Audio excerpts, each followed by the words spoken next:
فاصبر صبرا جميلا إنهم يرونه بعيدا ونراه قريبا يوم تكون السماء كالمهل وتكون الجبال كالعهن ولا يسأل حميم حميما يبصرونهم يود المجرمون لو يفتدي من عذاب يومئذ ببنيه وصاحبته وأخيه وفصلته التي تؤويه ومن في الأرض جميعا ثم ينجيه كلا إنها نزاعة للشوى تدعو من أدبر وتولى وجمع فأوعى.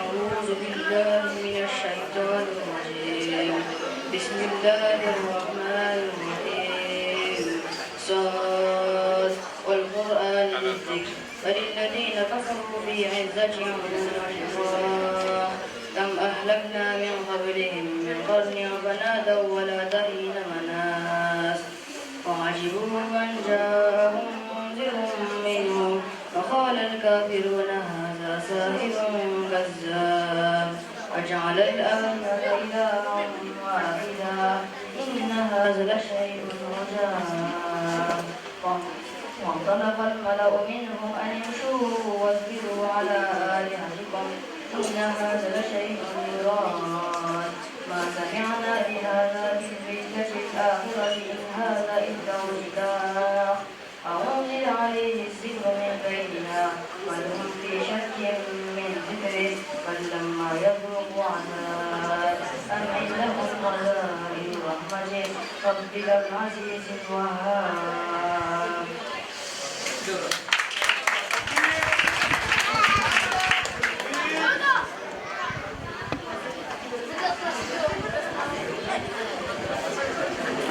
Assalamu alaikum wa rahmatullahi wa barakatuh. Nous remercions d'abord nos partenaires, l'école de Dakar. On remercie la directrice, Madame Deng, Monsieur le déclarant responsable, Monsieur Deng. On vous remercie beaucoup. Depuis 5 ans, nous travaillons ensemble, main dans la main. Nous faisons le même groupe. Et grâce à votre aide, à votre soutien, nous avons réussi et nous sommes là où nous sommes aujourd'hui. On vous remercie beaucoup, on remercie tous les professeurs, tous les enseignants qui se sacrifient. On sait que ce sont des élèves qui viennent dans des pays différents. Malgré tout ça, ils font tous les efforts du monde pour pouvoir partir avec nous. On les remercie. Et on remercie aussi nos élèves, les élèves qui ont fait beaucoup d'efforts pour arriver là aujourd'hui. Ils ont donné de bons résultats à l'école, comme ils ont aussi donné de bons résultats dans le Dara. Donc on vous remercie beaucoup, on remercie tout le monde. Qu'Allah bénisse nos enfants. Merci Monsieur Sabo. Merci les élèves. Voilà. Donc mun ngeen dem toog macha allah tàccu leen ma xale yi baax a baax a baax ndax li ñu fi jàng macha allah seet na am na maxaarijul xuruuf macha allah njàng mi leer na wax dëgg yàlla yàlla ba cat yàlla ngeen dem bay wàccee kaamil ci biir école bii ñu xam ne école bii kat vraiment ay jàngalekat ñoo fi nekk ay nit yu sérieux ñoo fi nekk macha allah kon. xam naa ne dañuy continuer li nga xamante ne mooy liggéey bi ndax le temps nous est compté te ay ñëpp xam nañ ni jamono dafa xat kon képp ku bàyyi sa indi sa doom vraiment lu baax la waaw donc loolu am solo la DJ léegi xam naa da ngay balancer waat en attendant ñuy xaaraale li nga xamante ne moom lañu annoncé léegi booy DJ tu peux balancer le son bu la neex aca action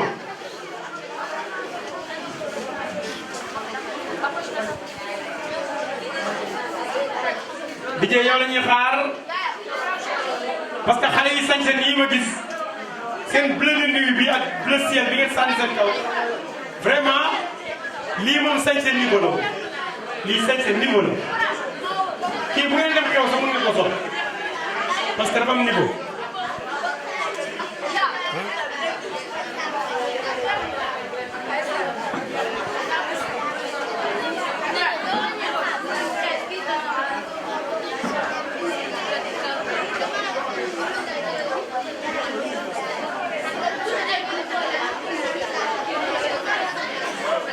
voilà mi ngi noonu gis nga léegi la ñu ma koy rappelé ni suul bi nga xamante moom la ñu leen tegal seen bopp yi loolu day wane ni day symboliser savoir parce que lii du n'importe qui lañ koy tegal ci boppam bu ngeen seetloo képp ku ngeen gis ñu tegal ko ci boppam rek kooku jàng na ba am niveau am na savoir mu nekk xale que mu nekk mag parce que nit li ngay def mu am lu muy symboliser ci yow loo xam ne say parents bu ñu ko xoolee dañuy fier ci yow parce que tey képp ku sol lii ah sa parent fier na ci yow di nga xam ne man kat sama xaalis sànniwuma ko ci école bi ma dugal sama doom vraiment loolu am solo la kon jël leen seen doom yi ngeen leen ni yóbbu ci école ñuy gën a mën a jàng waaye tamit li ma doon faral di wax rek on n'apprend pas à l'école on prend des leçons à l'école mais on apprend à la maison yéen tamit waajur yi bu xale yi ñëwee ci kër gi indi seen i leçon fexe leen ñoom ñu nekk ci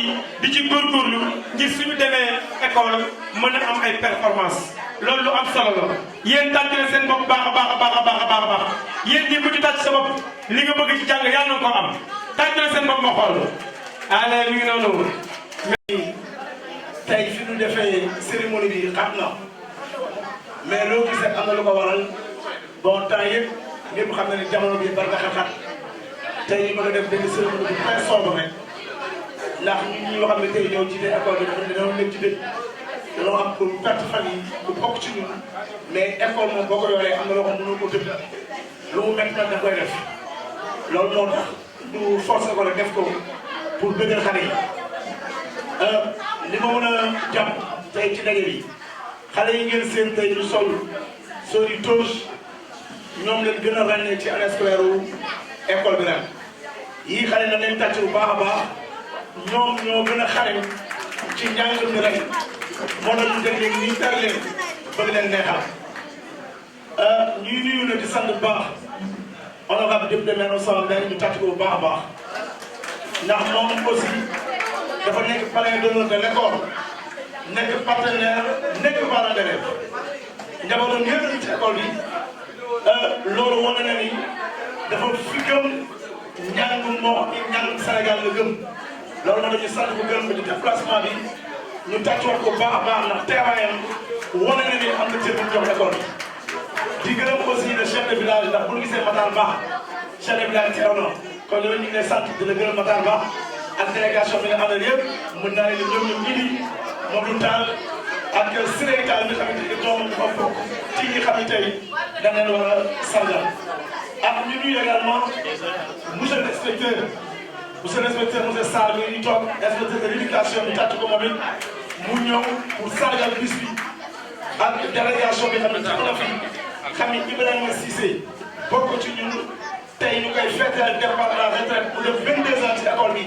ànd ak une forte délégation ñëw teew ñu tàcc ko mooy ak délégation bi mu àndal xam naa peut être si ñëw ñu féliciter remercier les directeurs d'école qui ont fait le déplacement ku mel ne madame Béy di toog ñu tàcc ko moom it directrice d'école la ñëw na ànd ak une forte délégation nuyu mère Néné Sow présidente groupe Sopp Nabi également teew na et l'ensemble des parents d'élèves yu teew yëpp sans oublier madame Sy de Flower School et monsieur Badji ñu tàcc ko ñu nekk des directeurs d'école ñoom assisté à cette cérémonie kon mën nañu ñun ñëpp waaye Jazaaka buy def fekk tey buy sargal du fàtte ay enseignants tey nag ñu ràññee ku ñuy wax monsieur Adama Wade nekk professeur SVT yor prix de l'ancienneté ñu tàcc ko moom moo aussi moom leen gën a ràññee ci enseignants yi mu ànd seen madame Ndong au niveau de l'élémentaire ñu ngi wax tous les parents d'élèves yëpp la ñu sant di leen gërëm mais bu ñu ko deful léegi guddi gi def noonu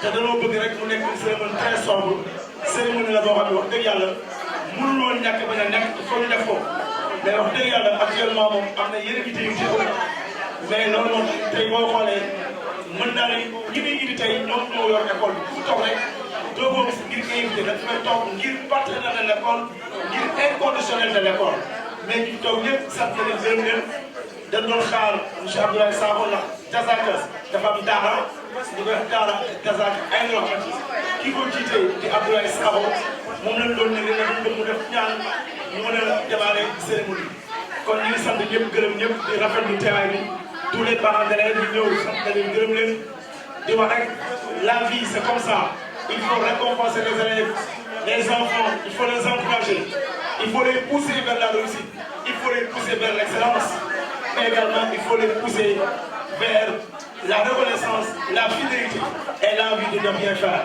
voilà loolu laa bëggoon tijjee rek incha allah je pense que lépp mooy expérience ñu démarrer allocution yi mën a sargal xale yi ren nag moom nouveauté boo xam ni école la ko jàpp daaw nouveauté bi mooy xale yi danañ defal distinction moom ngeen seen fii mais tey xale boobu prix danañ ko jox attestation boo xam ni incha allah déwén école bi moo leen jëndal fourniture ba mu jeex tàkk boo ko jël dara mu nekk innovation de taille parce que dañu jàpp ni xale yi couverture bu amee parents yi fourniture da leen solo léegi école ni wala may jox ay livre ñu koy yóbbu fin d'année dañuy bàyyi ba ñu ñëw bu ñu ñëwee foofu parents yi lottee bu boobaa nag école bi jënd fourniture élèves yëpp képp ku am prix bu ñu tijjee incha allah école bi moo lay jox fourniture dana la jox sac jox la kay ak li ci ànd yëpp loolu mooy li xam ne mooy lu des kon ñu ngi sant ñëpp di gërëm ñëpp di jox sama camarade de kon man man baat bi jëkk sama dama ko ñàkk ndax coono ji léegi maa ngi lay bax eggale jërëjëf.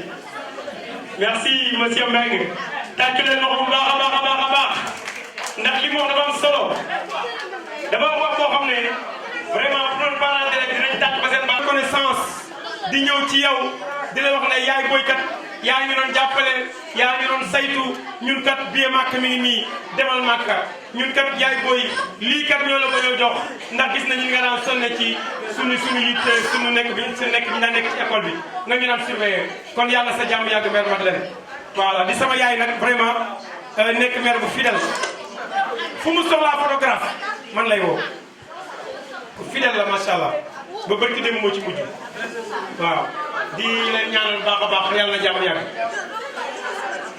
Seyni bu xoolal xol bee sedd ndeysaan xol bee sedd ndeysaan xol nga war a déglu ndeysaan wa ashabihi ajmain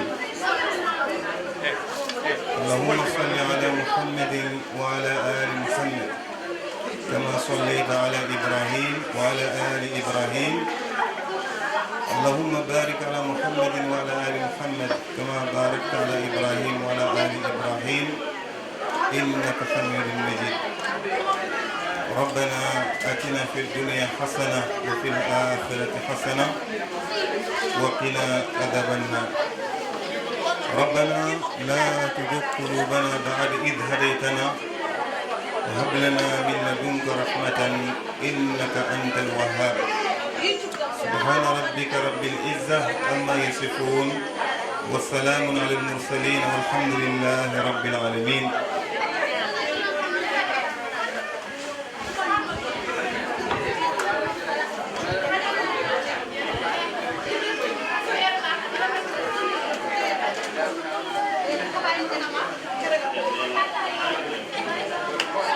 Assalamualaikum. Ziar nañ leen yéen ñëpp ànd ak monsieur Sakho si ñaan yi voilà di gërëm honorable Moustapha Mbaye inspecteur Sarr madame la directrice madame Bey la directrice de l'école Fama School nos partenaires madame Si accompagnée de monsieur Badji Maire Ndeye Sow, responsable d'Arou Rahman, Madame Diata, fidèle parent, Monsieur Souleytal, responsable des parents, Monsieur Ousmane Sow, Pape Makhtarba, Monsieur Edi Sow, Monsieur Amadou Ba, Monsieur Salatal, Madame Abital, Monsieur Mamoudou Tal, Monsieur Salif Ba, Monsieur Alim Sagna, Monsieur El Hadji Yoro Diouf, Monsieur Moussa Faye, Monsieur Abdoulaye Badji, Madame la Présidente Daïdabo, mais aussi nous Faté Souyaï, la présidente des parents d'élèves. Donc, nous attaquons directement le programme. Ndax temps bi moo ngi dem te jamono xat na donc dañuy attaquer directement ak discours de la directrice madame Mbengue. Salaamaaleykum. On s'excuse, la salle est trop petite, mais Inch'Allah l'année prochaine on aura une grande salle qui est déjà en construction.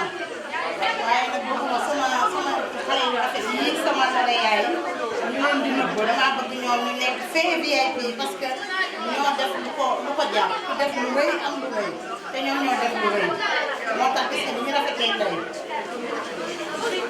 Bonjour à tout le monde.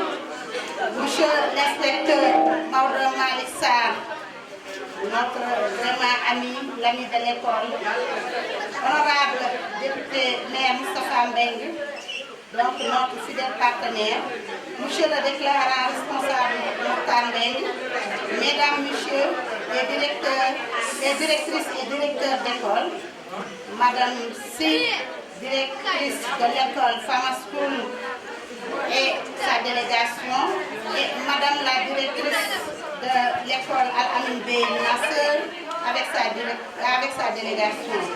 Mesdames, messieurs les membres de l'ACAPES, l'association amicale des écoles privées, donc toujours pour la cause de l'éducation, monsieur le parrain d'honneur, madame la présidente de l'APE, mesdames et messieurs les autorités, chers partenaires, monsieur Abdoulaye Sakho, donc notre partenaire de taille, qui aujourd'hui même a fait des baguettes, la collation pour les enfants. Monsieur Joseph An, le président des jardins numériques, notre partenaire, monsieur Pape Gueye de la Grande Canarie, Espagne, chers parents d'élèves, mesdames, messieurs les enseignants, et particulièrement les enseignants qui sont distingués, monsieur Ibrahim Sissé, qui a fait 22 ans à l'école. Applaudissez monsieur Ibrahim Sissé, parce que ça aussi c'est de la persévérance. Il a débuté l'école avec nous. Donc, monsieur Wade, madame Awa Faïdon, qui est actuellement même mon adjoint, mais a fait beaucoup de choses pour l'école. Des fois, ça te demande qu'est-ce qu'elle est à l'école, de son engagement. Chers parents, chers élèves, c'est avec une immense joie et une grande fierté que je prends la parole à l'occasion de cette journée d'excellence et de graduation du lycée privé Diazaka le Savoir. Cette cérémonie est un moment de reconnaissance et de célébration. Elle nous permet d'honorer les élèves qui se sont distingués par leur travail, leur discipline et leur persévérance tout au long de l'année scolaire. Je félicite chaleureusement tous les lauréats. Votre réussite est le fruit de vos efforts, mais aussi du soutien constant de vos parents et de l'accompagnement de vos enseignants. Continuez à viser l'excellence et à croire en vos capacités. J'adresse également mes sincères remerciements à nos partenaires, notamment M. Joseph An, président de l'association des jardins numériques, ainsi que Mme l'inspectrice Fatou Benbour, ma jumelle, à M. Abdoulaye Sakho, superviseur du Dara Diazaka Aïnou Rahmati, à l'honorable député maire Moustapha Mbengue, à M. l'inspecteur Maodo Malick Sarr, à Madame la présidente de l'APE, qui depuis 22 ans aussi a cheminé avec nous, malgré la maladie et la vieillesse, elle continue toujours à être parmi nous et toujours radieuse et très belle. Regardez comment elle est sapée, hein? Elle est très jolie. Donc on souhaite au bon Dieu que ça soit ainsi durant plus de 100 ans. Donc merci à Madame la Présidente de l'APE, à Midi TV, la communication, à Midi Pile, le comédien et le comédien de l'école, à M. Fallou Perfect Pub, qui nous a vraiment aidé avec les écharpes, à M. Ababakar Tchak, des attestations et tout ce qui est administration, pour leurs engagements et leur soutien précieux à notre établissement, à nos enseignants et à l'ensemble du personnel. Et en particulier, M. Bassirou Mbeng, qui aussi depuis le début a cheminé avec nous. À nos amis, Amadou Chadou Diop et Djenaba Ndiaye, Aminata Dabo, Amadou Diobate et j'en passe. De votre dévouement quotidien au service de l'éducation et de la formation de notre jeunesse. Enfin, j'invite nos diplômés à porter haut les valeurs de respect, de travail, de responsabilité et de citoyenneté partout où ils iront. Je déclare officiellement ouverte la cérémonie de la journée d'excellence et de graduation 2026 du lycée Gazaka Le Savoir.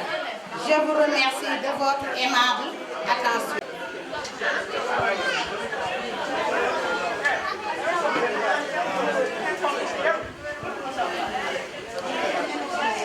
Bonjour à tous. Monsieur le déclarant responsable, Madame la directrice, Madame la marraine d'honneur, Monsieur le parrain d'honneur, Mesdames et Messieurs les enseignants, chers parents, chers invités, chers camarades, c'est avec un grand plaisir que je prends la parole au nom du gouvernement scolaire à l'occasion de notre journée d'excellence. Cette cérémonie est un moment de joie et de reconnaissance. Elle nous permet de féliciter les élèves qui se sont distingués par leur travail, leur discipline et leur excellent résultat. Bravo à tous les lauréats. Nous remercions également nos professeurs pour leur engagement ainsi que nos parents pour leur soutien constant. À nos camarades gradués, nous souhaitons beaucoup de réussite dans la poursuite de leurs études et de leurs projets futurs. Que cette journée inspire chacun d'entre nous à travailler davantage pour atteindre l'excellence. Je remercie la direction, les partenaires et toutes les personnes qui ont contribué à l'organisation de cette belle cérémonie. Vive l'excellence, vive le lycée Gazaka Le Savoir. Je vous remercie. Voilà, merci beaucoup. Je voudrais témoigner pour la présidente du gouvernement scolaire. Madame Senou Mbeng, tu reviens ici. Senou Mbeng, tu viens. Mademoiselle Senou Mbeng, donc présidente du gouvernement scolaire, qui est également la fille de l'honorable député Moussa Mbeng. Il faut l'applaudir. Depuis la classe de 5e, elle a eu ici son brevet, elle fait la classe de seconde. Nous lui souhaitons également une bonne classe de première et Inch'Allah, la terminale avec le baccalauréat en poche. Donc toutes nos félicitations, Madame Senou Mbeng, une travailleuse engagée. Et vous allez bientôt la retrouver également sous une autre forme, parce qu'elle est travailleuse, elle travaille bien, mais elle danse également bien avec son groupe de danse qui va passer tout à l'heure. Voilà, merci. Merci beaucoup.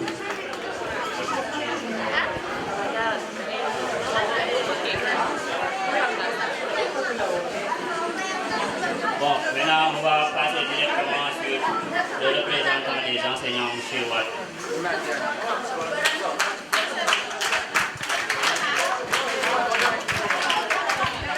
Et pour M. Watt, je fais un témoignage. Actuellement, c'est le meilleur enseignant de l'école. Une des enseignants qu'il faut applaudir. Par sa reconnaissance, sa fidélité, son engagement pour le travail. M. Watt fait partie des enseignants qui ne demandent jamais son salaire. Qui ne demande jamais, qui l'attend toujours. Tant qu'il est dans l'école, il attend qu'on le paye. Il n'est jamais venu me dire, M. Mbeng, donne-moi mon salaire. Jamais. Et c'est moi qui pense qu'il doit presque que je le paye. C'est un homme très sérieux dans le travail, rigoureux, qui actuellement va bientôt faire 10 ans dans l'école. Il faut l'applaudir comme étant le prix de l'ancienneté. M. Wade, professeur des métiers. Merci.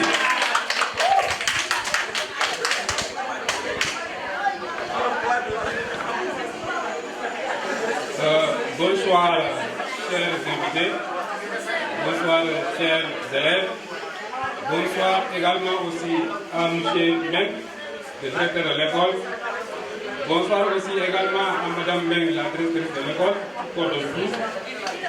Depuis 5 ans, je suis dans cette école avec beaucoup d'efforts, beaucoup de progrès. Et vraiment, je ne regrette pas. Parce que M. Meng, en dehors de l'école, c'est un ami, c'est un parent.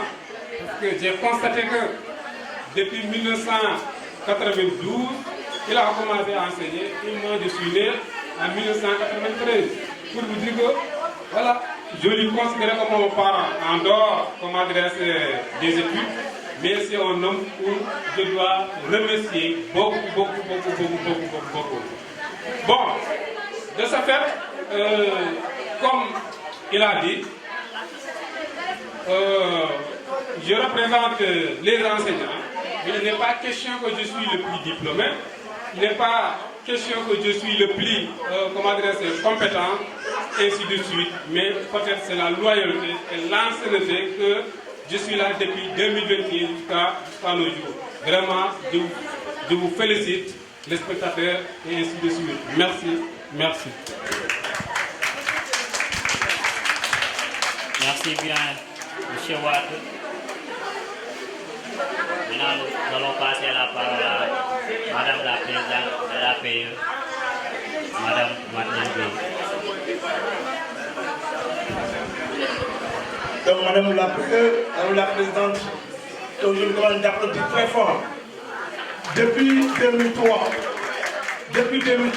elle est avec l'école en tant que présidente.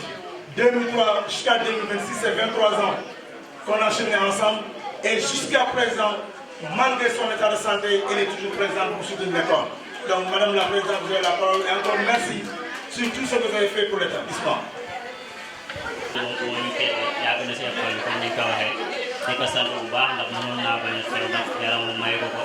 mais def na le tout ba ñëw kon maximum d'applaudissements pour suñu yaay ji.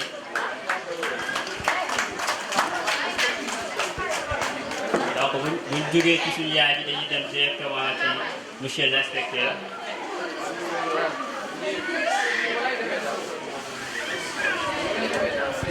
Voilà, monsieur l'inspecteur, monsieur Sarr, c'est celui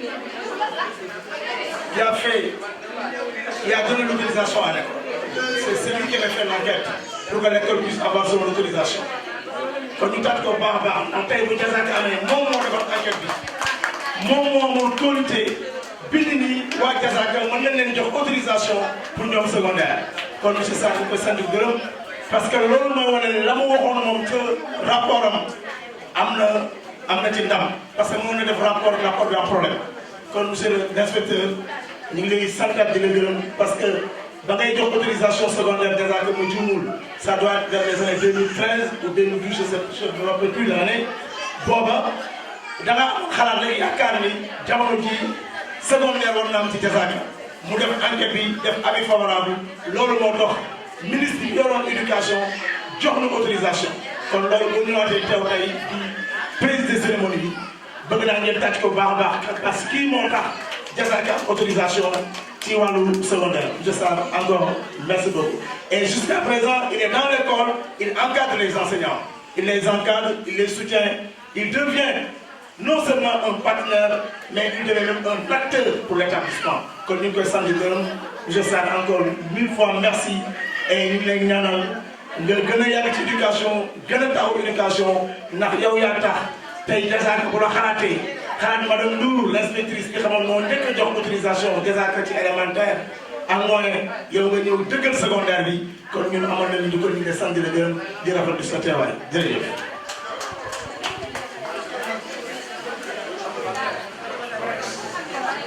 Monsieur le maire, honorable Monsieur Kambel, Monsieur le déclarant responsable, Madame la directrice,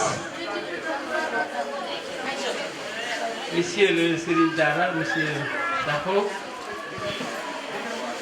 Madame la présidente de l'association des parents d'élèves, Madame la marraine, Monsieur le marin, chers membres du corps enseignant, chers parents d'élèves, chers élèves. Je suis très heureux d'être avec vous cet après-midi à l'occasion de la célébration de la fête de l'excellence et de la graduation du bus scolaire des Écoles de Savoir.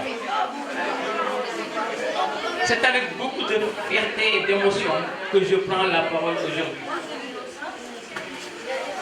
Nous sommes réunis pour célébrer ce que notre école produit de plus beau, l'excellence, le mérite et le travail bien accompli.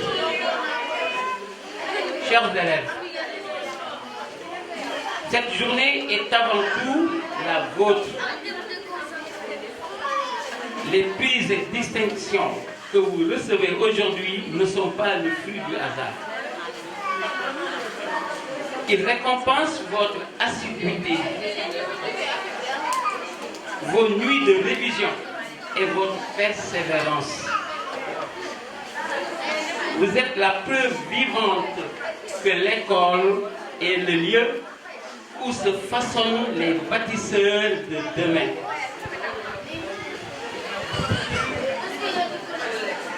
Ne vous arrêtez pas en si bon chemin.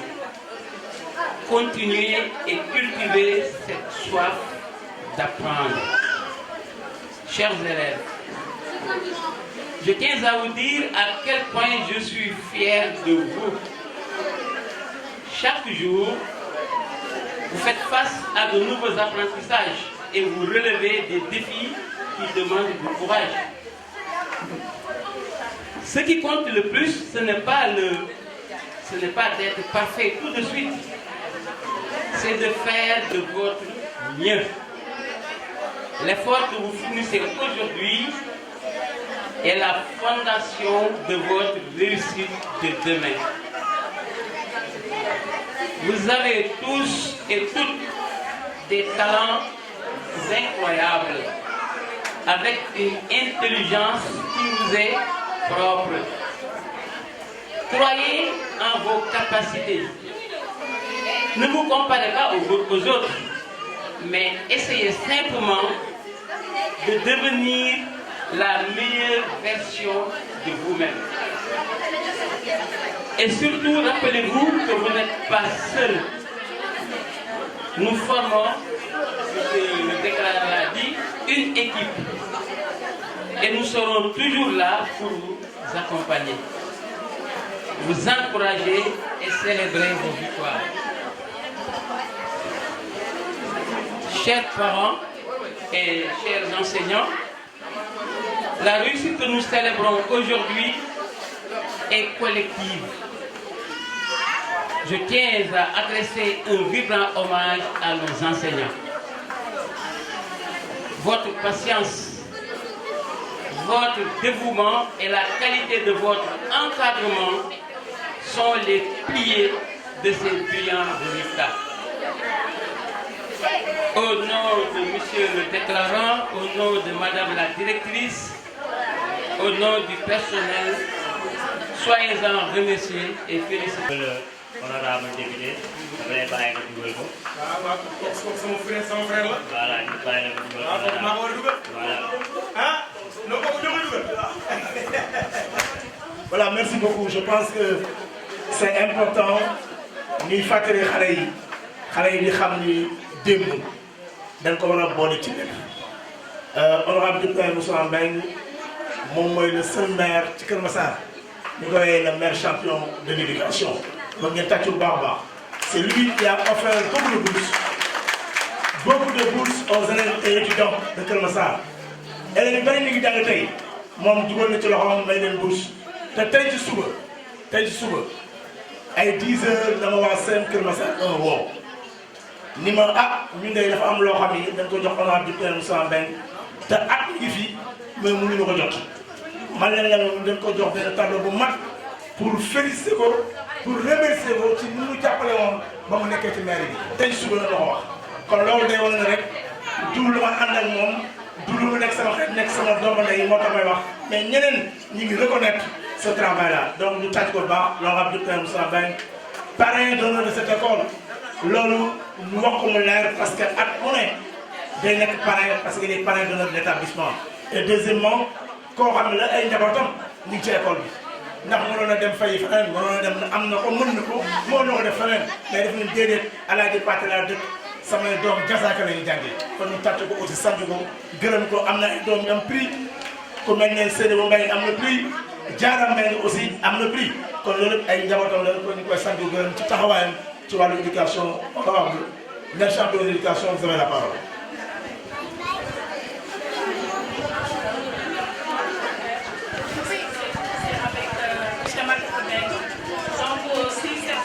Raconter une histoire, alors elle en a vraiment beaucoup d'histoires à raconter.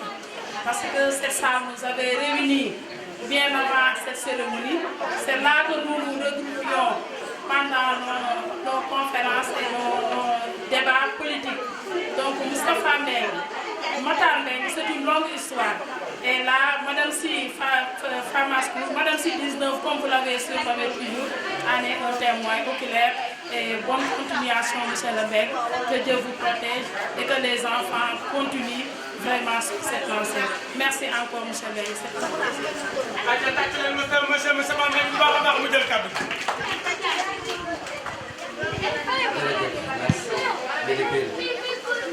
Monsieur et Madame Mbengue, monsieur l'inspecteur, monsieur les enseignants, les parents d'élèves, représentants chefs de village, ñëpp rek yaakaar naa ko ngeen doon Matar. Et je pense que Matar, je vais faire mon discours en wolof pour que tous ceux qui sont dans la salle puissent bien percevoir le discours. Je pense que le discours que je dois faire est un discours pour moi très important. Un discours de témoignage, un discours pour notre relation de fidélité, de sincérité, de compagnon. Donc, li ma bëgg a wax wala dama koy wax ci wolof pour ñu fi teew ñëpp ñu mën ko dégg ndaxte Matar li ma boole ak moom mën naa wax ne dëkkandoo mais dëkkandoo bu yàggee day nekk mbokk léegi ñu soxla famille waaye li ñu gën a boole aussi dafa nekk politique ndax bi ma jëlee mairie bi ñu def doxal quelque temps ma xalaat mu wut ay nit mu am sama cabinet parce que boo nekkee kër sa cabinet dafa am solo bokkul ak administration bi mais cabinet bi ngay ñëw di la conseiller di la jàppale ci li ngay liggéey ma ñëw waxtaan ak moom ma waxtaan ak moom ma ñëw nekk ci sama cabinet ba pare en tant que conseiller municipal nekk président commission éducation ndax dañ ne nit boo koy dénk da nga koy dénk li nga xam ne moom loolu la bëgg boo ko dénkee dina ci biir yàlla def na nag aussi tamit ci politique boobu yàlla dénk ni ñu gérer Kër Massar la grande Kër Massar su may wax la grande commune parce que ñun commune ba ñu yoroon tey moo nekk commune Kër Massar nord moo nekk commune Kër Massar sud yàlla dogal na ci ñun nag ci suñu magistère tey ci la commune bi nekkee département loolu l'histoire da koy retenir te commune su demee ba nekk département rek ça veut dire que ña ko yore dañoo yokk domaine yëpp nga xam ne mën na nekk département te domaine bi ñu xam ne tey moom mii ci la nekk domaine éducation bi mu ñëwee domaine éducation ci commune Kër Massar dafa yokk Kër Massar dafa yokk ay lycée Kër Massar dafa yokk ay CEM Kër Massar abri provisoire yi amoon sax avant ñu jóge abri provisoire amatu fi mais dolli si Kër Massar dafa dem ba am université virtuelle man mii di wax man sama doom Mati magu maman mii taxaw mi ngi ci université virtuelle bi fa lay jaar donc loolu mu nekk avancement bu am solo boo xam ne am na ci Kër Massar tey bu amee ci njàng mi ba nit mën fi commencé sëy dem ba université yàlla ak bu fi nekkee mais yàlla ak moom li nga xam ne moom moo am compétence parce que bu amul woon compétence boobu xëy na ñu mën a jàppale ba nga xam ne tey moom toll donc vraiment dama koy sant bu baax di ko gërëm man ak moom ñu xam ne ay mbokk lañu ay frère lañu soxnaam lii sama maa koy sant moom di ko gërëm bu baax a baax ci taxawaay bi mu taxaw xam naa seen compétence li ñuy wax nii li tax may indi samay doom compétence am na ma ko fay su doon ne am compétence kon yaakaar naa ne du ma sama njaboot mais damaa bëgg sama njaboot yëpp préscolaire sax lu ndaw la rek nekk comme ça fii lay xëy di jàng si préscolaire ba xëyee day ñëw donc pour rek xam la leen ne ay nit am compétence la te boo leen leen joxee seen njaboot aussi pour ñu jàngal leen ngeen boole si tuuti wagar yéen kilifa yi ngeen taxaw seen njaboot ndax mu joxe sa njaboot mu jàngi ba pare te doo ko contrôlé bu ñëwee ci kër gi doo xool loolu tamit bokkul ci li nga xam ne da koy jàpp mais yaakaar naa ñoom li ñuy def ci xale yi fii yow li parent d'élève nekk ci kër soo si jàppee tuuti yaakaar naa ne ku fi jàngee rek dana réussir samay njaboot daf leen ñu jaar waaye wax dëgg yàlla tey ñii ñu ngi université ñii am nañ BFM ñii tey ñu ngi seconde ñii tey ñu ngi préparé ba kon donc maa ngi koy sant bu baax moom ak yéen ñu ñaanal tamit yéen ñi nekk ay lauréat góorgóorlu ba nekk ay lauréat dañ koy nekk pour chaque jour ren bu nekk lauréat ñu jox la cadeau nga toog déwénee ngay toog keneen ñëw am lauréat yi am lauréat la ko nekk pour toujours góorgóorlu leen chaque jour ngeen toog fii loolu mooy tax ngeen mën a am réussite kon donc parents d'élèves yi fi nekk tamit yéen ñëpp dañ leen sant te yéen ñëpp les directeurs directrices yéen tamit ñu leen sant bu baax a baax di kontaan seen taxawaay madame Lapeye comme ni ñu ko waxee loolu yëpp fii dañu ko fekk ndax ñun ñëpp dañ koy yàgg man fii 1991 laa fi ñëw je pense que ñu bari fi lañ ma fekk Kër Massar bu ñu fiy ñëw boobu xam naa ne Kër Massar amul lu bari li fi nekkoon mooy village bi Alaaji Paate ay kër moo fi nekkoon Daaru bi set Medina Kër Bakka mais tey jii gis nga Kër Massar macha allah kon donc chef de village yi tamit di leen sant bu baax taxawaay bi nga xam ne taxawal ngeen ko si kër Alaaji Paate tey ba kër Alaaji Paate mel nii Kër Massar kër Alaaji Paate mel nii rek yàlla ak yéen ak seen taxawaay seen uppéer donc ñu ngi leen di sant yéen ñëpp di leen gërëm di leen jaajëfal jërë ngeen jëf.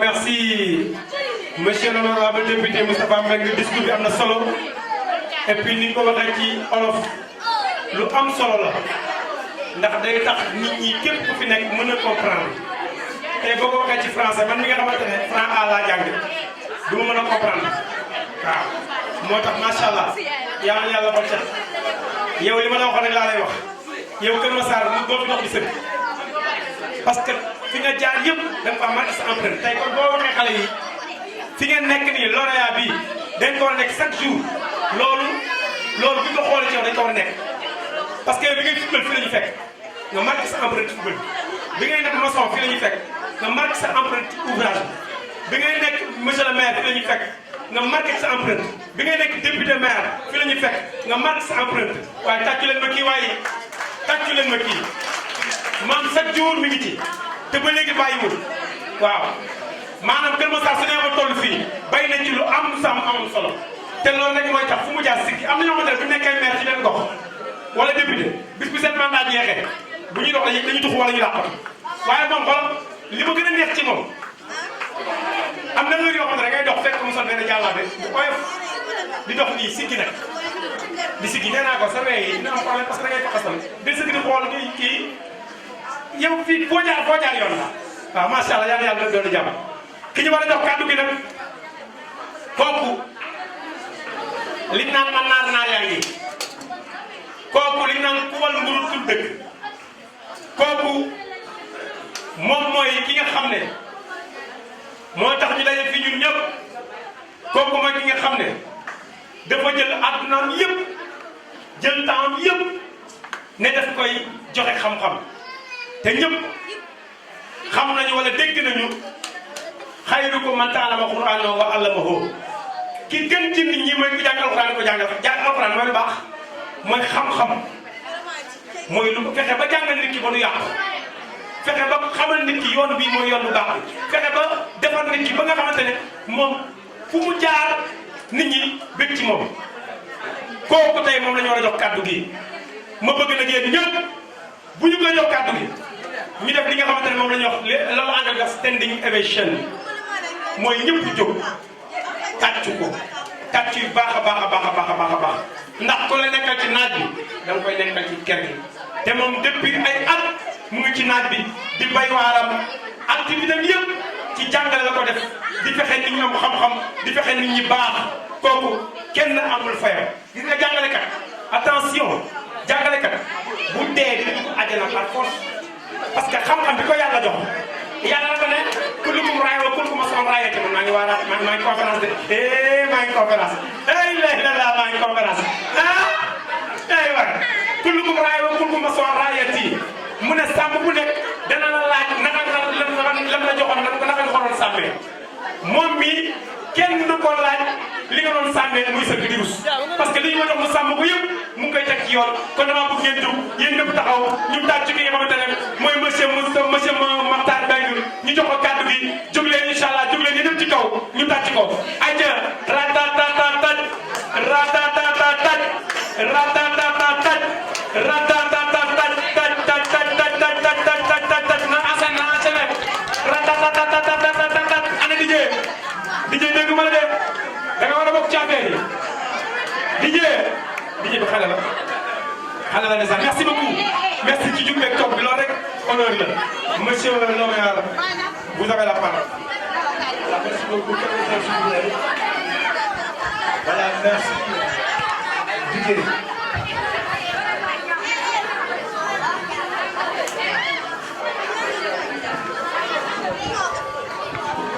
Voilà, merci beaucoup.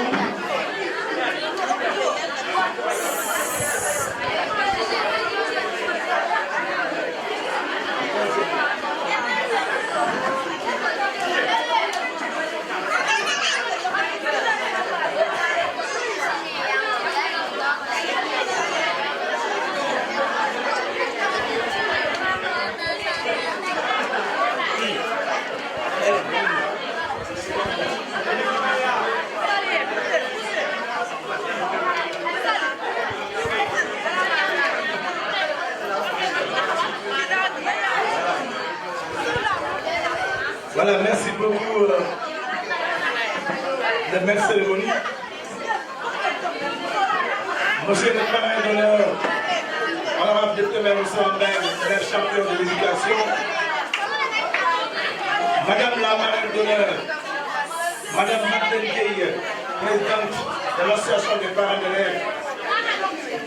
Monsieur l'inspecteur de l'éducation, monsieur Sarr. Mesdames et messieurs les autorités, Madame la directrice de l'école franco-arabe Mohamed Ndeye, Madame la directrice de Parents Toul, Madame Si et M. Bachir qui l'accompagnent, chers partenaires, M. Abdoulaye Sao, Madame la directrice de l'école des arts et le savoir, Mesdames, Messieurs les enseignants de l'école des arts et le savoir, Madame la présidente du groupement Sokonabi Merlene Sow, chers enseignants, Mesdames et Messieurs, Monsieur le représentant du chef de village, M. Matarba et sa délégation, Monsieur Ibrahim Sissé, le retraité, avec sa forte délégation qui l'accompagne, Mesdames et Messieurs, c'est avec une immense joie et une grande fierté que je prends la parole à l'occasion de cette journée d'excellence et de graduation du lycée privé de savoir. Cette cérémonie est un moment de reconnaissance et de célébration. Elle nous permet d'honorer les élèves qui se sont distingués par leur travail, leur discipline et leur persévérance tout au long de l'année scolaire. Je félicite chaleureusement tous les lauréats. Votre réussite est le fruit de vos efforts, mais aussi du soutien constant de vos parents et de l'accompagnement de vos enseignants. Continuez à viser l'excellence et à croire en vos capacités. J'adresse également mes sincères remerciements à nos partenaires, notamment M. Abdoulaye Sabo, superviseur de l'arrêt des actes aéronautiques, M. Joseph Ham, président de l'association des gendarmeries, honorable Robert Soulamène, maire chacun de l'éducation. Pour leur engagement et leur soutien précieux de notre établissement. À nos enseignants et à l'ensemble du personnel, merci pour votre dévouement quotidien au service de l'éducation et de la formation de notre jeunesse. Enfin, permettez-moi de rendre hommage à un homme engagé, un militaire devenu sportif et politique, je me nomme Ibrahim Cissé. Je vous donne l'applaudissement fort de tout ce qu'il a fait pour l'établissement. Pendant 22 ans, M. Ibrahim Cissé a accompagné l'établissement par son fair play, son engagement, son travail, son soutien envers les élèves, mais surtout son expérience. M. Cissé, nous disons merci. Enfin, j'ai vu nos diplômés de porter haut les preuves de respect, de travail, de responsabilité, de citoyenneté partout où ils sont. C'est ainsi, je dirais également à l'entour du village, Souleymane Tall et sa délégation monétaire, Idriss et toute la délégation du village de Kéréla-Pater. Nous disons merci. Merci à Souleymane Tall, mais merci à Mohamed Tall, mais également merci à Aliou Tall qui est primé au nom de cette famille. Nous vous disons merci de votre soutien. Vous avez toujours nos voisins, vous avez toujours nos assistants, vous avez toujours nos souvenirs.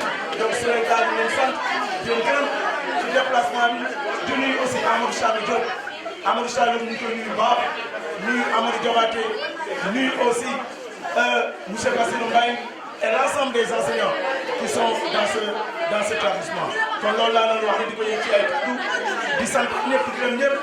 lépp mënuñu ko wax mais sant bu baax ñi xam ne tey lu xew tey ci Diazaka ñoom ñoo ko mën a nekk ñi ñu jàppale ñi ñu dimbali ñi ñu aidé sànq honorable député Moussa Mbengue wax na ko suñu diggante léegi nekkatul diggante ñoo xam ne dañoo daje mais diggante la boo xam ne doomu ndey lañu doomu baay lañu te relation yooyu mu ëpp ko lépp mën na jeex mais diggante doomu ndey doomu baay bi jeex mu kon honorable ñu ngi sant di gërëm di la dafa du sa teewaay fekk fu mu jotee nga ñëw looy def da nga koy bàyyi yaay ñëw yaay réew sa fekk bi kon ñun amul sa fay ñu koy sant la gërëmal ñëpp yaakaar naa bu ñu ñëwee après ci distinction yi danañ gën a mën a wax ci Ibrahima Cissé ndax tey nag dafa ci am bis moom ndax tey lay dem retraite ci école bi tey lay dem retraite école bi mais retraité wu ci école bi ndax day nekk retraite rek mais il est toujours dans l'école il appuie l'école kon bu ñu ñëwee ci moom aussi danañ ko sargal ci kanamu jabaram ñu ngi ci groupe bi danañ ko sargal ci kanam xaritam danañ ko sargal aussi ci kanam élèves yi xam ne tey moom yàgg na sonn si ñoom te yàlla def na tey mu dem retraite Ibrahima Cissé dina ñëwaat ci yow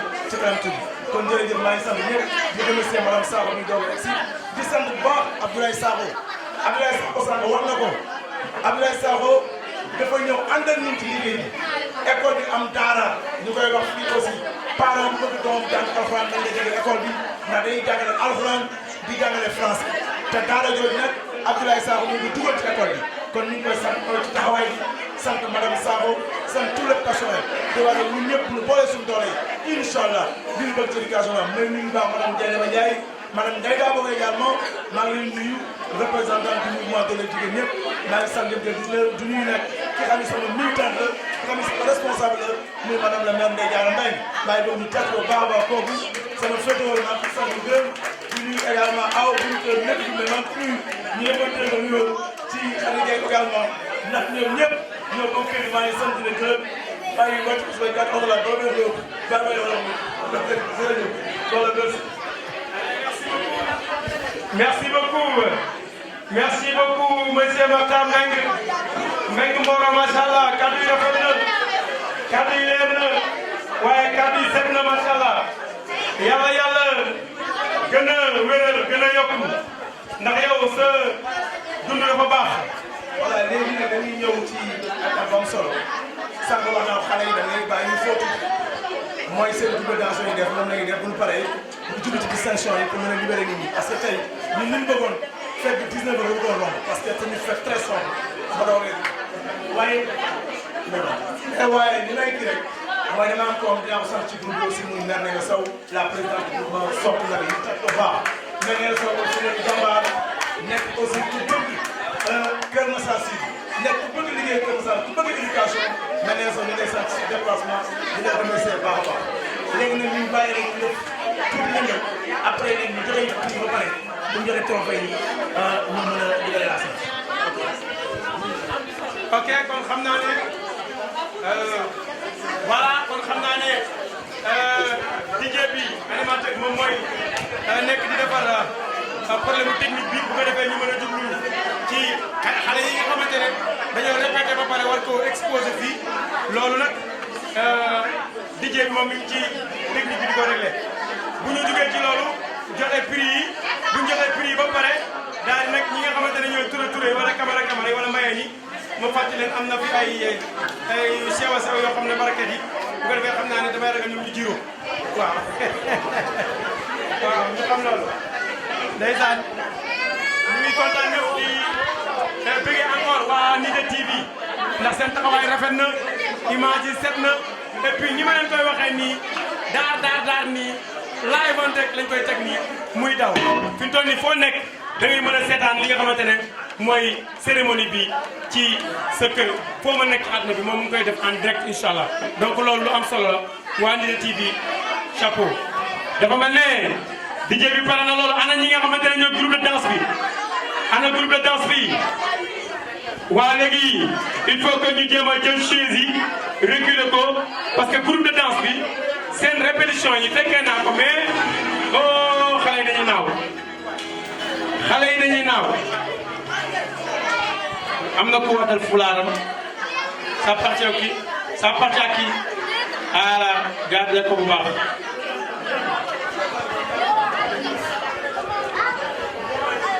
ay ca groupe de danse bi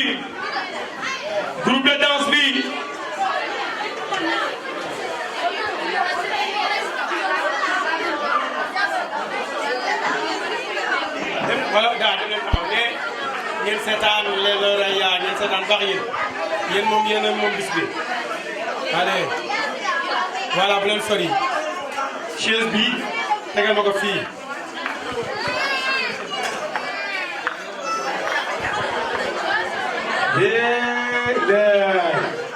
fii de xam naa ne tey du yomb li ma gis mooy répété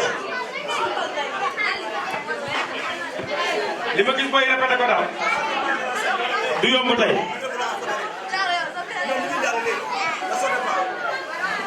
ay ca DJ su baaxee dafa mel ne xale yi pare nañ de dama bëgg na xale yi su fekkente ne ñu ngi ni bii li ñu répété di ko def fii dama bëgg ngeen leen di tàccu di leen tàccuwaale parce que loolu day gën a tax xale yi li ñu répété noonu mu gën a saf gën a neex ba yéen ñi koy seetaan mu dugg.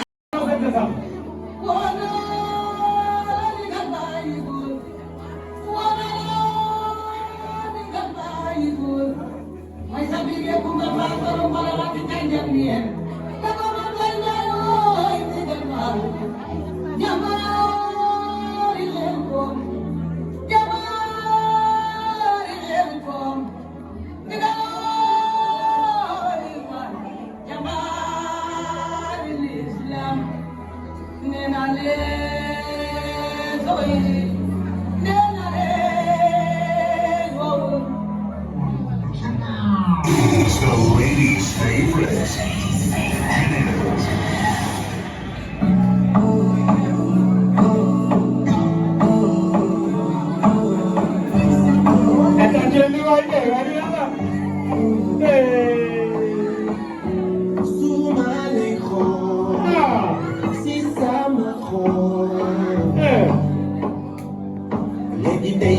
Samay bët ba dootuma gis man maa ngi lay woo boor ànd ndaw jëm fu ñu kenn dootul gis yow rek yaa